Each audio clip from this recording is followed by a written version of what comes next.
மோசமான சமூகம் என்றா யூனுஸ் அலைஹிஸ்ஸலாத்துடைய கூட்டத்தை விட நாங்க மோசமானோம். யூனுஸ் அலைஹிஸ்ஸலாத்துடைய கூட்டத்துக்கு தண்டனை இறங்க போகுது. யூனுஸ் அலைஹிஸ்ஸலாம் சொல்லிட்டு போயிட்டாங்க, இறங்க போகுதுன்னு கப்பல் ஏறிட்டாங்க. அந்த சமூகம் என்ன செஞ்சாங்க தெரியுமா? எல்லாருமே சேர்ந்து உடனே இஸ்திக்ஃபார் செய்ய ஆரம்பித்தாங்க. எல்லாரும் சேர்ந்து. இன்னைக்கு நாங்க ஒரு 10 பேர் 100 பேர் 50 பேர் ஒவ்வொரு ஊர்ல அவ்வளவுதான் இருக்கிறோம். மற்றவங்க எல்லாம் தூங்குறாங்க. மற்றவெல்லாம் என்ன? தூக்கம். மற்றவனுக்கு இந்த சிந்தனையே இல்லை. உலகத்தில் அப்படி தண்டனை இறங்கி இருக்குது, ஐரோப்பாவில் இறங்கி இருக்குது, ஸ்பெயின்ல இவ்வளோ தூரமா போகுது, லண்டன்ல இவ்வளோ தூரமா போகுது, அமெரிக்கால இப்படி போகுது, ஸ்ரீலங்கால இப்படி வருது. சிந்தனையே இல்லை.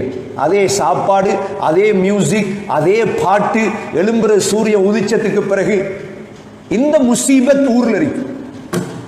எதுவரைக்கும் ஊர் தலைவர்கள், சமூக தலைவர்கள்